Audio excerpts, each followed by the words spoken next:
Hello, everybody. Welcome Go. to Comic Book Syndicate.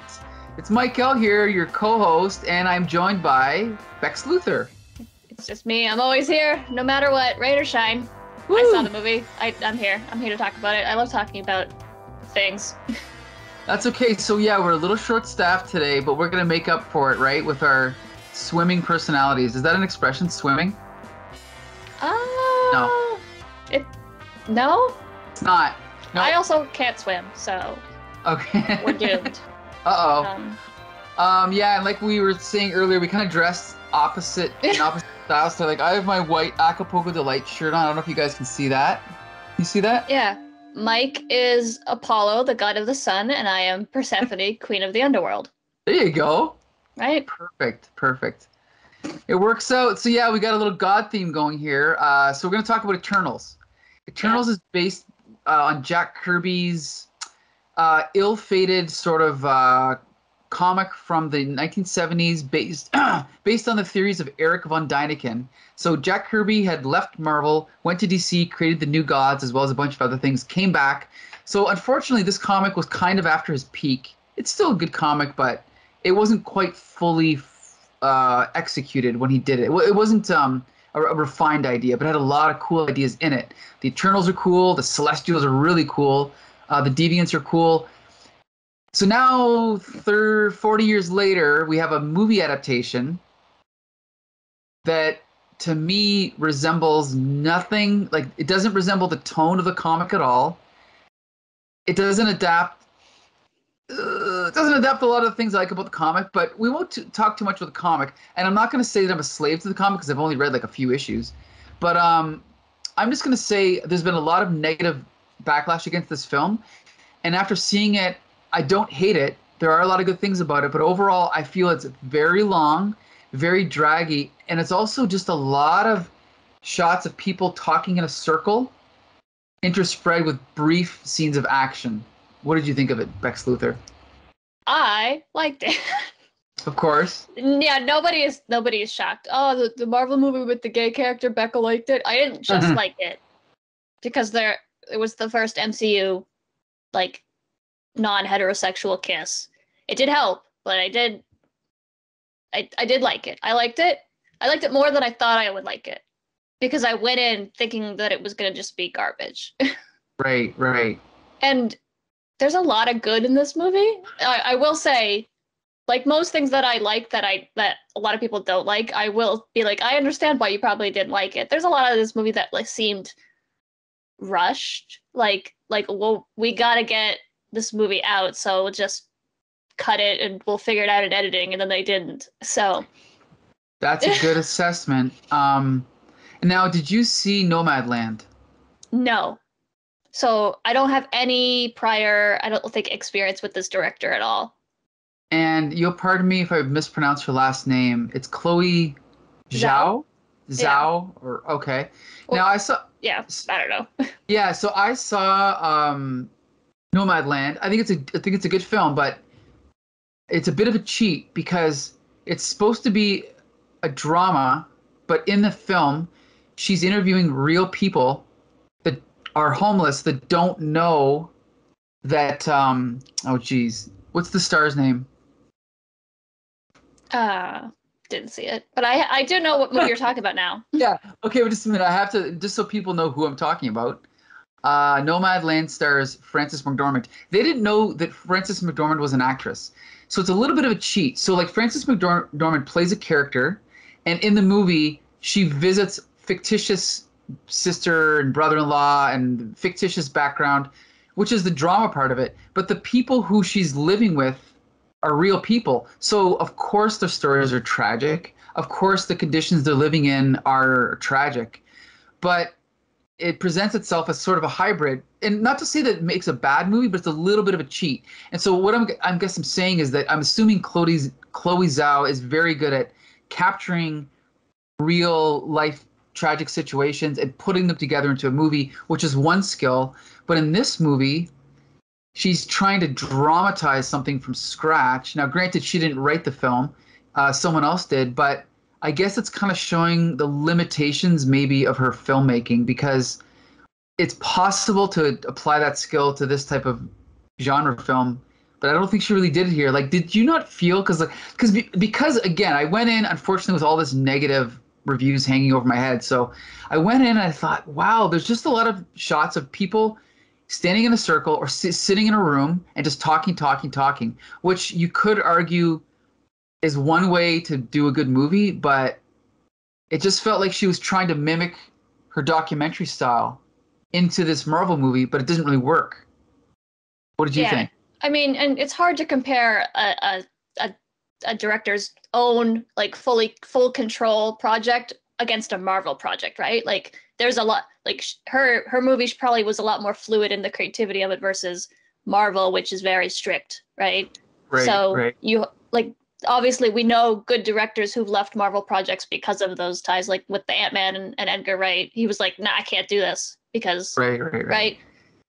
So I don't think it's too fair to judge. Like obviously like she made the movie and it's the movie that Disney decided to put out. But I don't know, it did seem very character heavy and not so, like there is a large plot of this in this movie. It's like world ending plot, right? But it's such in the background to the character study of these. And I think the movie would have been better if instead of a big world-ending plot at the end, it was more focused on the characters coming together and like the family aspect of it maybe. And like the big plot point isn't, are we doing spoilers? Probably. Yeah, right? sure. Okay. Spoiler alert. Yeah. The big plot point isn't the world's ending and the Celestial needs to be killed so that the world is. The big spoiler plot point is like, oh, Icarus has betrayed us, and like now we have to come back from that. Like instead of it could have been that, and I think it would have been interesting to have more of that family dynamic.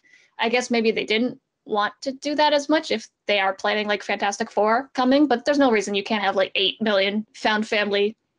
It's Marvel, like it's pretty much found family as its like secondary trope, right? Everybody has a tragic backstory and then finds each other. But yeah, go ahead. I was gonna say, yeah, to me they could make the plot anything, but it seems like they didn't exactly know what to make of it, like how to do it or what to do with it. So it was like 2.5 hours long. It was probably way too long. But yeah, it's like as the movie's starting and at one point near the beginning, they're focusing on, pardon me, was it Cersei? Kit Harrington and Cersei, or sorry, so Black Knight, or Dane Whitman, Cersei, and Sprite. Sprite, yeah. But then all of a sudden they're attacked by a deviant, which I didn't like the way the deviants looked, but fine. And it just felt like they weren't sure what tone they were going for. Like, was it supposed to be realistic? Or were they supposed to be shocked? And again, I know this is the Marvel Universe. Everyone knows about Thor and the gods and Thanos and the snap. So I guess this reality is not as grounded as ours. So for someone to see a deviant on the street, it's not a big deal. But it was kind of hard because we know that Kit Harrington will probably eventually play the Black Knight. But in this movie, he's supposed to be a normal person. So he's supposed to be shocked by the deviants, but he's not really. And so I wasn't really sure where they were going with that. And then, okay, can I just spoil something? I mean, I did see the movie, so yeah, go. Oh, fuck. When they had that little part where Kit Harrington was like, oh, by the way, it turns out my family's not what I thought it was. At the very end? Well, it was towards the end. And then he's like, and then they just kind of like cut away. But then at the post-credits, spoiler alert, post-credit scene, he pulls out the sword. And I'm sorry, but okay, we just had a movie talk about how, all life on Earth is affected by these space gods that are going to come back to judge all humanity and destroy it. And then we're supposed to get excited about a freaking magic sword. Like, I love the Black Knight, but it would be like, if you do it, it's kind of like once you do a movie where the whole movie is about Thor and the gods and blah, blah, blah. And then the teaser for the next movie is, I don't know what's the most low stakes Marvel character you can think of? Like, what's the, like, help me out. I don't know. Speedball. It's like, okay, we have Thor, we have the gods, we have Asgard, the destruction of Ragnarok, and then guess who's next? Speedball. Don't get me wrong, I love Speedball. But yeah, he's got a great cat. Right. Yeah, but once you have the stakes up here, how are we not supposed to get excited about this magic sword or whatever it is? Yeah. I thought that was the worst part of the movie, the most embarrassing part of the movie. Even though Especially, Kid Harington's great, but it just didn't fit. Especially because like that movie isn't even on like the radar, right? The Black Knight solo movie. If it was the next movie that was coming out in December, totally throw it right in there. Have it be like, oh, he's got to go save his girlfriend or whatever, like whatever. Sure. Right. But that movie's not even like remotely in the zeitgeist of what's going to happen next, right? So there was 2 end credit scenes. One actually had to do with the movie that we just saw. Great. The next one should have been, if you're not going to do anything that has to do with this movie, do Spider-Man because it was coming next, right? Something to do with the continuation of the Marvel Universe as a whole. But it feels like they were just like, how many Easter eggs can we shove into a movie so that people on YouTube can make videos about it? Hello. Yes, yes. And you know whose voice that was, I'm assuming, right? Who talks to him at the end of the trailer? No, who is it? They confirmed it's Blade. Oh, yes. For no reason. For no reason. Why is it Blade? The only reason it's Blade is because he's British, but like I don't think they're making this version British. Like they're like the first movie got rid of him being British. So I didn't know that. Was Blade supposed to be British in the comics? Blade is British in the comics, yeah. Before the Blade, the movie, Gotcha. Blade is so different. He's like got these like sick 70s red pants, and he's from England. Yeah. But then they were like, nah, Wesley Snipes is super cool, Goth America. So I don't know if they're gonna bring that back because like that would make sense. Or like Blade has, like he deals with the occult sometimes. Like it doesn't. Sure. I don't remember reading anything with them being friends. Maybe they're on some weird, obscure sub-Defenders team. But I was just like, why? Why is right? Then just make it Blade's like little thing at the end because we know Blade's coming. Like I don't. It was weird. It just reminded me of something like CW would do. Like I like some of the CW shows. Like I liked early Arrow and early Flash, but once they started dropping these Easter eggs for characters that didn't fit or just didn't excite me, I was just like, oh my god, that's embarrassing. That you think that we're gonna get excited about that, but whatever. Let's just yeah. I was just gonna say compared to the other after credits scene, which actually introduced another Eternal, like okay, so we're expanding the family. Also, you know, I'm a millennial girl. I like Harry Styles. All right, let's go. Like, yes, that fit is actually really good. You know what's funny is it's the best one. Didn't we talk about how we all hate Star Fox? Yes, I mean, yes. But I love to hate Star Fox. But now that I've seen Harry Styles as Star Fox, I'm like, of course, he's Star Fox. He's perfect, right? And that suit is better than all the other Eternals outfits combined. Like his hair and the original, fit. Yeah. It's. And then Patton Oswalt as Pip. That's funny. So like that, I'm actually excited about because it looks like that somebody put some work into that. Whereas like, I don't know. So yeah. And just to say, we also now that's all going to tie into Warlock, right? Yeah. So we're in space still. Yeah. What's his name? The actor. Boy McDude. I just know he's Twitter's new favorite pretty boy. Will Poulter. Oh, that guy. So Jolie and I are huge fans of Will Poulter. Going back to the what's it called? The Lion, Witch, and the Wardrobe. What are those movies called? Chronicles of Narnia. Yes, Chronicles of Narnia. The Dawn Treader. Will Poulter. He was great in that. He was also great in the Revenant. Did you see The Revenant with Leonardo DiCaprio? He was great in that. Did you see Midsummer? Yes, I did see Midsummer. He was so good in that, right? He's a great actor. The last person on Earth I would picture is Adam Warlock, but I'm still excited. I can't wait. Have you seen those pictures of him ripped, though? It looks, because he's got such a unique face, I think him being the, like, Adam, him, like the personification of, Christ. The Christ of Marvel, yes. is interesting because he's so distinctive looking and not like ugly. Like obviously Twitter loves him, like thinks he's the new Timothy Chalamet. Right. He's not my type, but I go off like you got fit for Marvel, good for you. But like he's so distinctive and it's like such an interesting look and I can't wait for the first look of that outfit. Me too. I love how we're just not talking about Eternals and we're talking about everything else. Let's get back to Eternals, okay? We're gonna try and focus it in. I'll just wrap up my thoughts on the plot. Like I said, it was all over the place. There were moments there was never a part that I hated.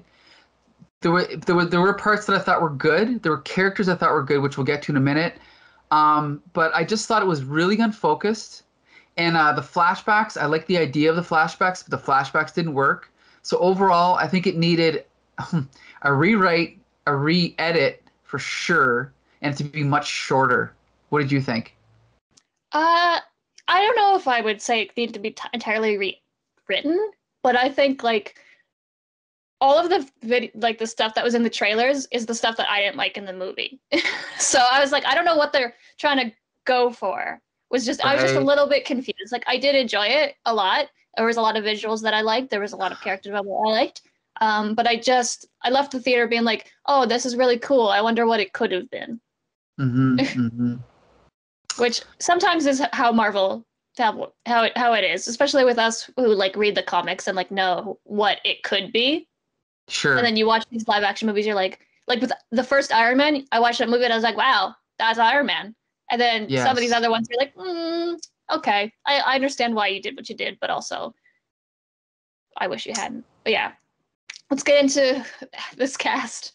All right, we got a lot to talk about, so let's start. I'm just going to go in the order that I see them here. We've already talked about Harry Styles. We love him. We're going to talk about Angelina Jolie as Thena. What did you think of her? She was my favorite. She was my favorite. Every scene she was in, she stole it completely. I could have watched a whole movie with just her. Honestly, she had such small lines in the movie, but every time she was on screen, I think it's just Angelina Jolie is just on screen and she just demands attention. Like, you can't not look at her and not be like, oh, that character. Like, I think towards the end of the movie, there's a scene where she's fighting Icarus and he's like, you've never had to fight me before. And then she goes, but I've always wanted to. And like, that stuck with me. Just like one line where she was such a badass. And Thena's my favorite character by far in this movie. And not just because it's Angelina Jolie, but it also helped that it was Angelina Jolie. I think she understood the assignment of you are a god on Earth. And then the tragedy, obviously, of losing her memories and that whole reveal, I think worked really well. I loved watching her little glimpses of herself come through and then lose it again. It was very heart-wrenching. Sure. No, I love it. I love her. She was my favorite, for sure. Well, how do you know? I'm not a huge fan of Angelina Jolie to begin with. So just you, then. I spoke to another expert in this field, Erica Rock, and she doesn't like her either. I'll just say that. Is Erica Rock straight? What's that? Is Erica Rock straight? Because that also skews your opinion of Angelina Jolie. I'm not going to reveal that on the air here, but... That's fair. But Angelina Jolie, I liked her in Gia. Remember Gia? The movie Gia? No. That was the last good movie. It was made 25 years ago. But anyway, I mean, she was a little bit better than I thought she would be, so I'll give her credit for that. But I clearly don't love her as much as you do. I don't think anyone does, so that's fair. Yeah, okay, there you go. Okay, we've already talked about Kit Harington. We all love Kit Harington. I'm assuming you love Kit Harington. All 10 minutes he was in. Good for him. Yep. You know what? I'm glad they didn't shoehorn him back in as to like be just a distraction during the end fight where she's just got to keep pushing him out of the way. At least they didn't do that. At least when she went to fight, he was gone. Like that's great. Good for you. Mm-hmm. Can't wait for Black Knight in 2026. There you go. We'll revisit this conversation then. Okay, Salma Hayek as Ajax. I love me some Salma Hayek. She's always been fun and funny, but also sexy. So I thought she was great in this movie. What did you think? Yeah, no, absolutely. I'm glad that because I'm pretty sure Ajax in the comics is a man, right? There was a couple men that they turned into more female-esque. Ajax and I think Sprite is a boy in the comics, right? And I think the reason the Sprite thing was they were like tired of the boy stays a boy trope, so it's like, well, if we made it a girl, which is cool. Sure. But I think the idea of turning Ajax into a woman worked really, really well. She had these strong leadership vibes, but also like these very strong motherly vibes that worked even better, I think, to pull it from like a team to a family dynamic. And I'm not saying like a man couldn't do that, but Salma Hayek just has this warmth to her that really kind of helped me believe that she wanted the best for all these people, but was doomed from the start, basically. Right. No, I dig Salma Hayek. She's great. The betrayal, rude, so awful. The way she died, that was brutal, actually. Yeah, there were some good moments in this movie. Yep, I'll give you that. We talked about no, we didn't really talk about Richard Madden, but Richard Madden as Icarus. I've always thought Richard Madden was a little bit stiff, to be honest, in everything he's done. He wasn't much better in this movie, but if you're gonna find someone to fit that sort of I guess say bland. I mean, I don't think Superman's bland, but this is sort of the bland version of Superman. I think he fits that role perfectly. What do you think? Yeah, he was probably the one I liked the least because he felt the least charismatic out of all of them. Like, you're centuries years old, dude, get it together. I could not for the life of me understand what Cersei saw in him. Like, I obviously understood what he saw in her. Like, the whole movie was basically focused on how he could love this amazing, perfect woman. And he's just like salt crackers. Like, what's going on with this dude? Like, why is he, like, I get he's the most powerful one or whatever, but who cares? Like, him being the antagonist kind of and like betraying the group, 10 out of 10 decision. I hate Icarus. I'm glad he flew to the sun. It was a good twist. I'll give it that. I mean, the movie still had a good story underneath it all, so that was cool. Yeah, just the big explosion of the world-ending celestial kind of mucked everything up. Like, just cut some of it. Right. Okay, next we have Gemma Chan as Cersei. I mean, I know Cersei from the comics. She was in the Avengers for a while. I don't know Gemma Chan, but she's obviously beautiful. Probably the perfect choice for this role. I mean, I don't know what else to say about her. She was a little bit flat, I thought, her acting. What did you think of Gemma Chan? Well, she was in Captain Marvel, if you remember. She was Miranda, one of the blue Kree soldiers that Captain Marvel trains with at the beginning. Really? She was like fully blue face paint, like fully blue painted. Yeah. So she's already been in a Marvel movie? Yeah. I didn't know that. She's just like a really good sniper. She doesn't have much character in that movie. Okay. Because like the whole point is like Captain Marvel leaves or whatever. But yeah, so she's like the only one that's playing like two major characters so far. This I think is a better role for her because she actually gets to say words. So good for her. Sure. It is interesting that she was kind of like our point of view character in this big giant cast. I like that she's kind of more of the down to earth person, so it makes it easier to be the point of view character than say if it was Icarus, who like motivations I don't understand, or Ajax, who has like crazy cross-dimensional celestial powers. So like that's cool. I felt like maybe she was a little bit less boisterous than the others, and when you have a cast of 10 main characters, you do need to be a little grand. But I did think it worked really well to like kind of tone the rest of it down and bring it back to like a place of understanding. Like, I like the relationship with her and Sprite. I still don't get why she's into Icarus. Like, girl, Kit Harington's way better. Like, the sex scene that they put, totally not necessary at all. Like, a waste of time. I cringed the whole time. I was like, I don't like this, and I don't understand it. It was a little awkward to see in a Marvel movie. What can you do? Yeah. It was awkward because there was children in my theater. Yeah, exactly. It's just completely unnecessary, right? Yeah, because like I never felt that their relationship was like it was clearly used to be like, oh, they love each other, but like it didn't work at all. So like that was at the kind of like a point against Cersei's character. I was like, why is she even like contemplating going back to this dude? This dude sucks, girl. Right. You are thousands of years old. There are better men, I promise. I agree. Okay, now I hope I pronounced this right. Talk about, go ahead. Her power like changing midway through the movie, where she can like just completely change unorganic matter, and then instead she's like, well, I guess I can do it now. Yeah, I know. What are you gonna do, right? Plot device superpower. I guess now she can change anything into anything else, which is basically just magic. So yeah. Plot convenience there. Yeah, it was absolutely. Didn't like it. Okay, so now we have Barry Keoghan as Druid. That guy's a weird actor. I've seen him, and he's really good in everything he does. He's actually one of my favorite like character actors. So I thought he did a good job. I mean, again, he also kind of had a character turn, right? Where first he was good, then we thought he was bad, then he was good, right?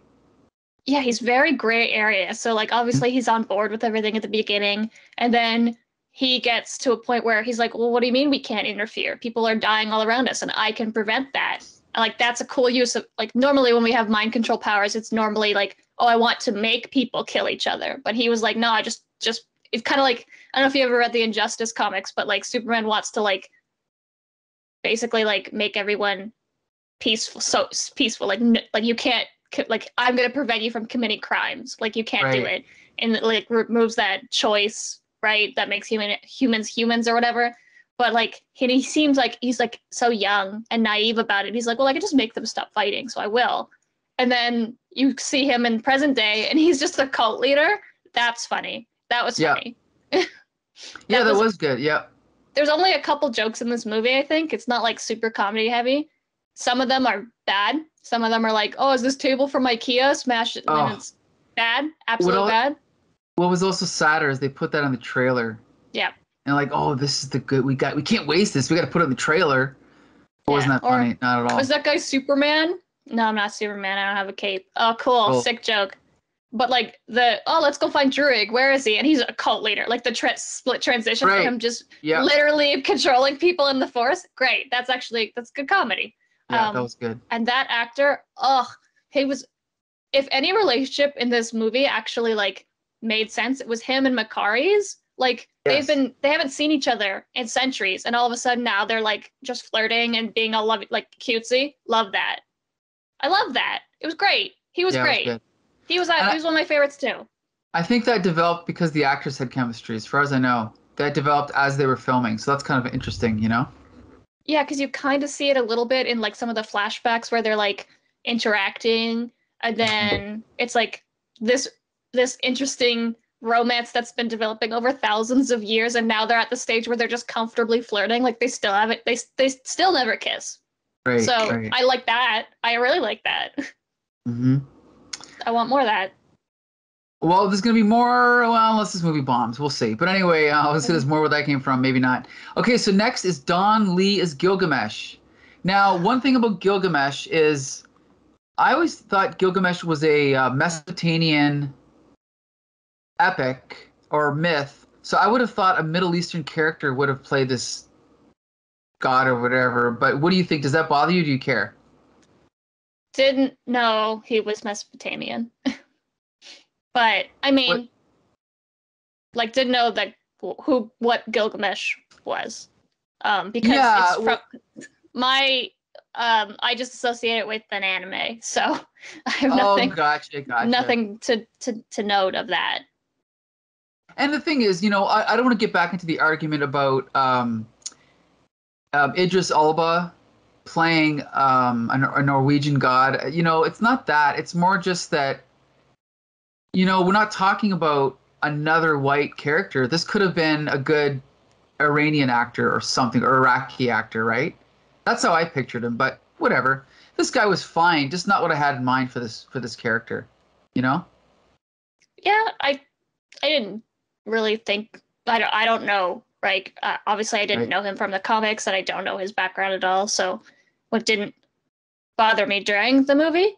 I think because the cast is so diverse that I'm not noticing. It's like you have 10 people, and like there's not a whole lot of just like generic white guy. So I wasn't like. But obviously, if you're from that culture, it probably would bother you more if you're like if your gods are being misrepresented, I guess. Right. I didn't notice much backlash about that online as much. True. Because maybe it was just like mixed in with the rest of it. Right. Yeah, there's been a lot of backlash. It's hard to sort through it all. I liked Gilgamesh. I thought him because I think in the comics he is in love with Thena, and I think a little bit of that shows through in like maybe not in love with, but absolutely like adores her and like is her caretaker. And I thought that was very sweet. And I was sad when he died. It was very sad when he died. Yeah, that was surprising. What are you gonna do, right? Yeah, it was. was sad when they all died because like they ramp it up and like nobody can die, and then two of them died, right? No, three. Yeah. Who else died? I don't remember. Should we spoil Icarus. it? Yeah. Okay. Icarus died, Ajax died, and Gilgamesh died. Right? I got a feeling Icarus will be back, but who knows? He flew into the sun. Yeah. People have recovered from worse. But I guess they could all come back because they're all like not real. They're synthetic beings that got recreated every time the world exploded and whatever the hell the plot of this movie was. Right? Like that's what the whole point at the end. They're going to fly away and find more of their past selves or where they come from, or the Celestials, or they're going to find stuff. Yeah, it's been a week. I already forget. But anyway, I know. I just watched Shang-Chi again because they put it on Disney Plus. So like, I'm still thinking about that. Okay. Yeah, I've seen like 5 movies since I saw this, so it is hard to keep it all straight. But anyway, okay. Next, we come to my favorite character in the whole movie, Leah Mchugh as Sprite. Oh, she's really? Perfect. Yeah. Oh, I guess not. Okay. So here's the thing. Even though I actually forgot they gender swapped, because when I saw Leah Mchugh, I was like, oh, she's perfect as Sprite. And then I looked at the comics and I'm like, oh, I forgot she was supposed to be a boy in the comics. But she was, in my opinion, absolutely perfect. Like her, her red hair, her face, like obviously she's a kid. Well, not a kid, but like a teenager. But I thought she was perfect for that role. And yeah, one of my favorite characters in the movie for sure. But you didn't think so? No, it just wasn't who I would thought would be your favorite. Okay. Yeah. No, I love the fact that's one of the ones, because Sprite in the comics is so like gender whatever, right? Gender schmender. So, and then also this Sprite isn't like a traditionally hyper feminine teenage girl. Like obviously she longs to be in like an adult relationship and like to have those adult kind of interactions and things, but like she can't because she's stuck in the body of a 16-year-old. But she's not like traditionally like they could have easily made her like a obsessed with her phone teenage girl, and they didn't. So they made her much more. It wasn't like, oh, I wish I was an adult. It was much more in depth than that, I think. And when she finds out that Ajax dies, that I felt that a lot. I thought like the character interactions in this movie are really, really good. Like you believe that they actually care about each other. That's true. Especially with Sprite, like you believe she cares about Cersei. When they were like, oh, she's in love with Icarus, I was like, oh, yeah, damn, whoa. Like I thought that was an interesting twist where they were like, yeah, she just doesn't like him. She's been in love with Icarus for years. And it's like, oh, crap. And like it's never reciprocated. It still wasn't reciprocated, and I just thought that was interesting. Her character is interesting. Yeah. Well, I guess those interactions also go back to the director. It shows that that's her skill, right? Is capturing like relationships between people on camera. I think that's her main thing, because she's so used to do it with documentaries. But anyway, okay. So now we're gonna jump to, I hope I pronounce this right, Kumail Nanjiani as Kingo. I thought he was funny. Wasn't my? I mean, let's put it this way. I thought he was funny, but the whole subplot of him and his assistant filming the movie didn't work the way I think they wanted it to work. I mean, I'm glad that they tried to put it in there, but it just didn't work for me. What did you think? Yeah, there was already too many characters in this movie, and they added a regular human, and I understand why they added a regular human, because like as a regular human, you need that like jumping off point where this other regular human is like, whoa, this is crazy, isn't it? I wish they weren't filming a documentary. I wish he was just tagged along to be his assistant. I thought that would have been funnier.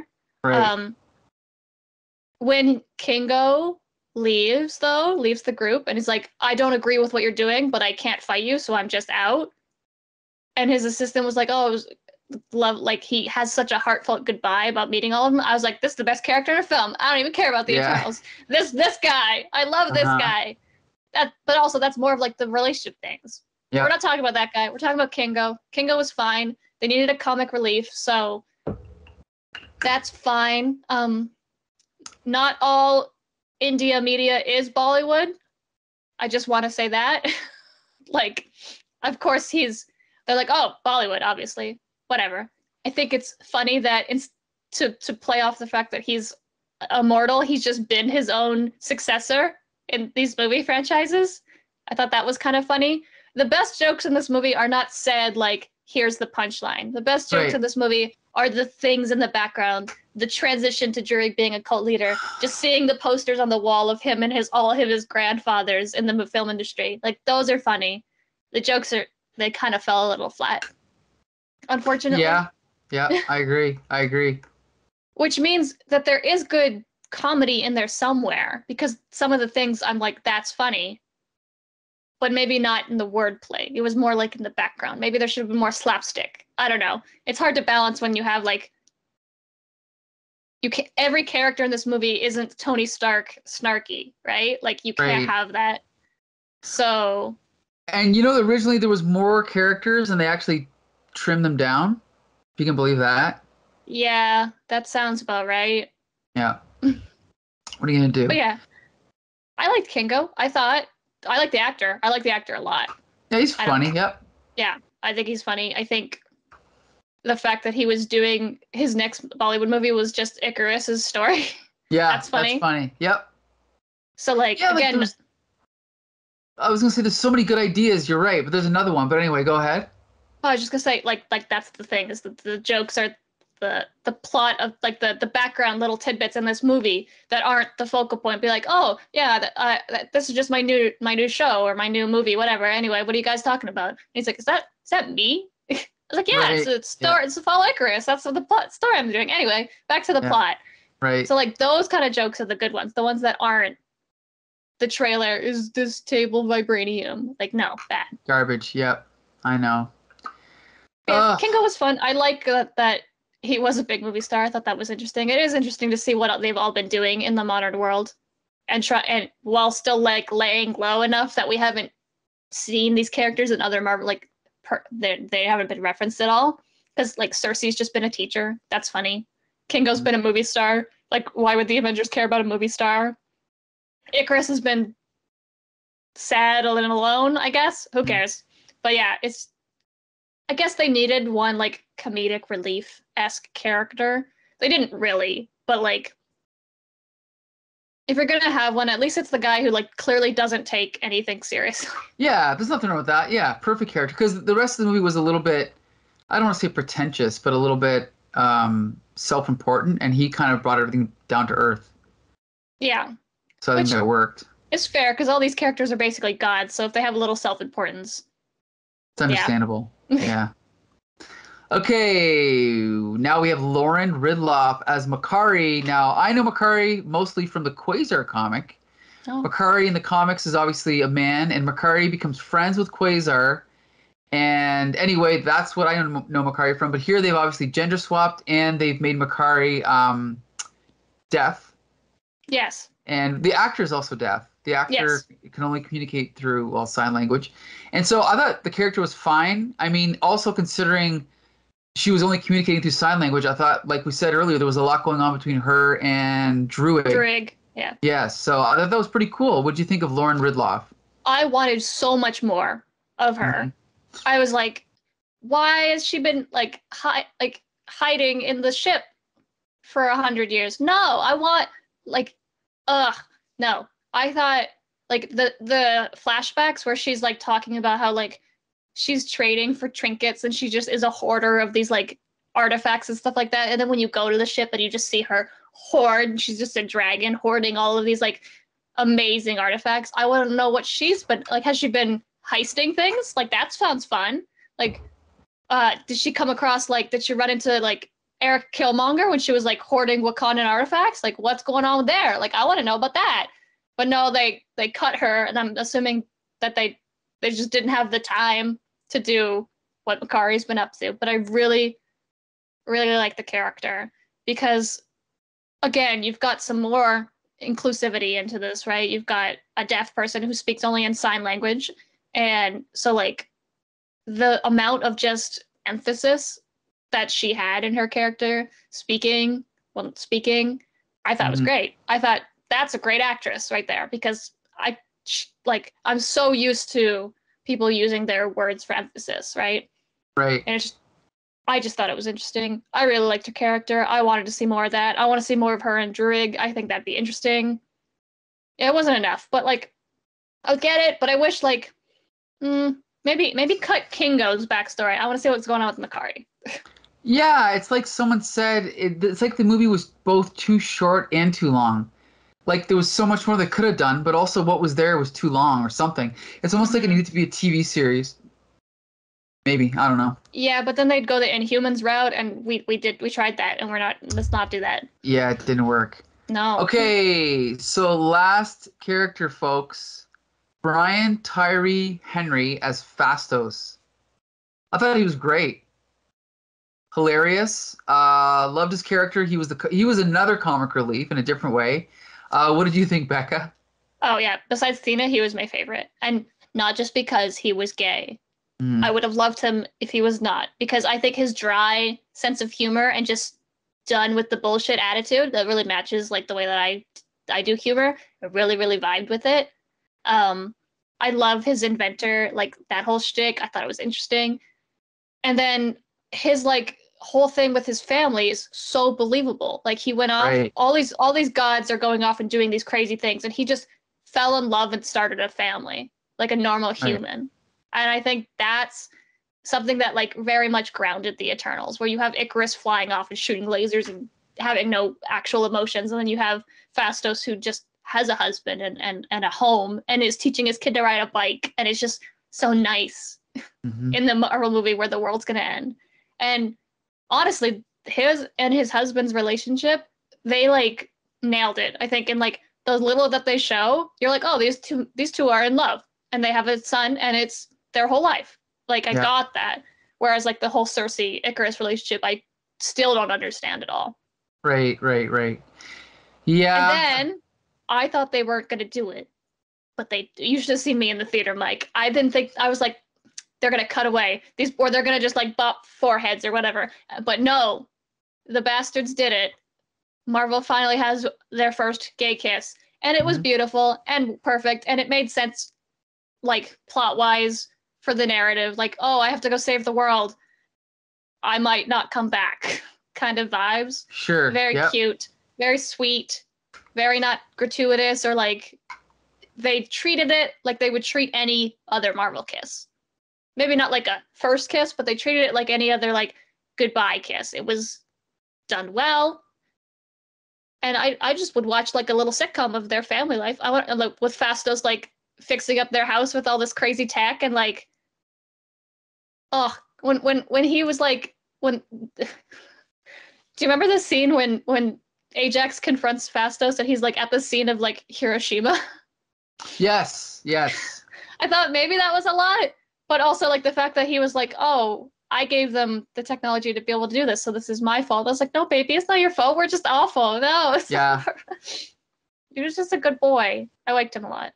Well, there's also the other thing I thought at that point was trying to tie too much of real history into this superhero movie. It was like finding out Magneto. At first, you're like, oh, did Magneto assassinate JFK? No, he tried to protect him because actually JFK was a mutant. Like, ooh, maybe stay a little farther away from actual history, you know, but whatever. Yeah, I understand. Like, go ahead. Well, when they were doing like the flashbacks, like the stuff that's like very, very early human history, sure, mess around with that. But the more recent stuff, specific events, right? Yeah, it gets a little oof. I don't like. Are we taking? Is this making a mockery of something? And like the fact that Phastos was like, oh, I did this and I gave all of humanity this technology. It's like, well, all of humanity did not bomb Japan. Right. I need to emphasize that. Some of. And obviously, World War II, very complicated situation. A lot of innocent people died. Yes. But like, let's, again, maybe don't put that in the Marvel superhero movie. That's what I'm saying. Right. You don't want to mess with that. But anyway, so overall, I mean, I can understand all the negative backlash. As far as people like saying like, oh, this is the death knell of Marvel and all that, I don't think so at all. I just think that it was a slight misstep, but it wasn't the end of the world. I didn't hate it. It was just a little bit too long and a little bit unfocused. But I'm sure the next Marvel movie will be, well, just like all the other ones. You know, and I don't love Marvel Studios films, but I look forward to all of them. I'm still looking forward to Guardians 3. I'm looking forward to Thor, Love and Thunder, you know, so I just hope that this doesn't mean that they have less Hollywood auteur directors taking on Marvel films, because I want them to all have their own vision, you know? I don't want them to all be the same. So maybe they just picked the wrong director, or maybe it was just trying to please the director as well as the Marvel fans that made it kind of a hodgepodge. I don't know. But my final take is I'm not going to rush to see this again. I mean, I think I would watch it again just to see how it all fits together. But I'm not in a rush to see it again. That's my take on it. What do you think? I mean, they're gonna just put it on Disney Plus in a month, so I'll just watch it again then. But like, because I just watched Shang-Chi the other day. Okay. Yeah, I feel the same. Honestly, I think when it's not end game levels of like universe changing, then the internet's like, wow. Again, my problem with the internet is things are either good or bad. Movies can be okay, and you could see them once and then not think about them ever again. Right. I don't know how many movies I've seen in my life. A lot. You've probably seen way more. So, like, there's a lot of them that are just okay, and that's just what happens. Right. Movies are okay sometimes. Yeah. And sometimes you only watch them once, and then you never watch them again, right? Yeah, and it's like, that's the same with every art you consume. Like, we read a lot of comic books. They're not all good. I would say most aren't. Most are okay. Some are great, some are not. Yes. Like, and that's just kind of how not everything is going to be good, because then there's no good, right? If everything's good, then like, where's the scale we're kind of going off of here? I mean, don't get me wrong. I wish it was better, but I definitely don't hate this movie, and it's not the death knell of Marvel. No way. Yeah, I don't think Marvel's going anywhere anytime soon. They just announced 50 more projects, so... Right. Also, like, Shang-Chi did amazing. The next movie is Spider-Man, which I can't go anywhere on the internet without seeing 40 articles about Andrew freaking Garfield and what he's doing in LA. I don't care, by the way. Right. I don't care. Mm-hmm. I'm still hoping that nobody's in that movie, and I think that'd be funny. I think it'd be hilarious, yes. If it's just Tom Holland, it'd be fantastic. Yeah. But, like, I don't think Marvel is gonna take this and be like, oh, this movie got 60% on Rotten Tomatoes. That still passes, man. Like, and I don't know. It's still making money, yeah. Yeah. Again, also that's the thing, right? Transformers are bad movies and make billions of dollars. So at the end of the day, do studios care about making good movies or making money? So, like, nobody cares about making good movies when you can make $1 billion. Exactly. That's the bottom line, right? I don't think Eternals is going to make $1 billion. We are also still in the midst of a global pandemic. Right. I think at the end of the day, it won't make as much as Shang-Chi and Spider-Man. Spider-Man will make more. Yeah. But, I mean, I didn't need to see any of these movies to know that Spider-Man was going to make more money. Right. Right? Like, exactly. You have Shang-Chi, an origin story, and Eternals, also an origin story, and then you have the third Spider-Man movie. And also, it's just Spider-Man versus anything else. Yeah, like, no one knows Eternals except us, so what do you expect, right? But except anyway. us. Yeah. But yeah, so what is your comparison between, like, Eternals, a movie that not a lot of people know the backstory for, and Guardians, the first Guardians movie, where not a lot of people knew the whole backstory for? Well, I love Guardians is probably my favorite Marvel Studios film. So this is not on the level of Guardians at all, but I definitely don't fault Marvel for doing an Eternals movie at all, because they could, Guardians of the Galaxy proved you can make a good movie out of anything as long as you have a good writer and director, right? So there's still, and that's the thing about Marvel, they still have a 1,000 more characters they could strip mine to make movies out of, Okay, maybe not 1,000, but at least... No, definitely. I would say so. They're making new ones every day. Not every day, but yeah. There's at least a dozen properties that we haven't even thought of that they could make a good movie out of. Like, we got Moon Knight coming, we've got Ms. Marvel coming. Like, they're practically never going to run out, because by the time they do run out, they'll just go back to the beginning and start rebooting it all, right? I mean, Marvel does that in the comics all the time, so why wouldn't they do it in their movies? Exactly. And, like, we've got, there's so many characters they could still do that are just like, what about a West Coast Avengers movie? Yep. I thought you were going to... Sorry. Go ahead. No, go. I thought you were going to say Western, because yes, there are Westerns. There's Two Gun Kid, there's Ringo Kid, there's whoever else. Two-Gun Kid. Two-Gun Kid could be in She-Hulk because she saves him, right? I think so. I don't remember. But yeah, they worked together for a bit. But they could do like Logan, Old Man Logan. We could now you've got that property, right? I mean, I know you already kind of did it, but like there are so many more. Just what about Tigra? Do just a cat lady movie. Hellcat. There you go. Yep. You could do. I mean, they have all of their Fox and Fantastic Four and X-Men now, but there's still like 8 bajillion small Marvel characters that never got a solo series that people like, that are cult classic characters.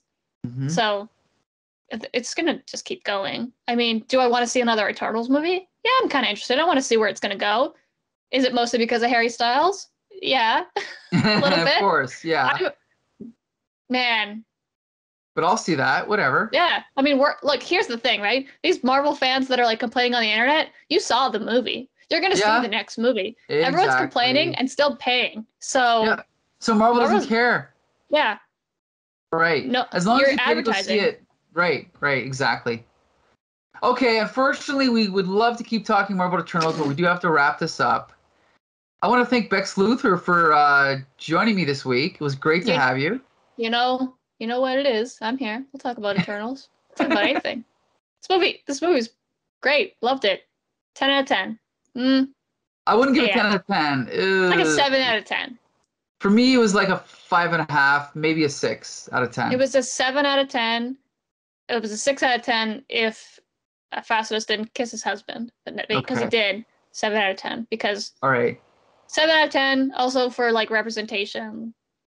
Yep. You know, all the characters were good. The plot, right. It wasn't cohesive.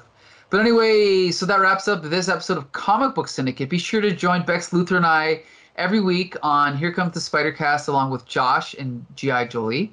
Be sure to join me and Mike-EL on Flea Market Fantasy. Be sure to join Jolie and Brent as well as others on Full Volume every week. And then be sure to watch Comic Book Syndicate sporadically when we review movies and various comic books. And until next time, that's it. We don't have really a call sign for Comic Book Syndicate, but we'll see you again soon.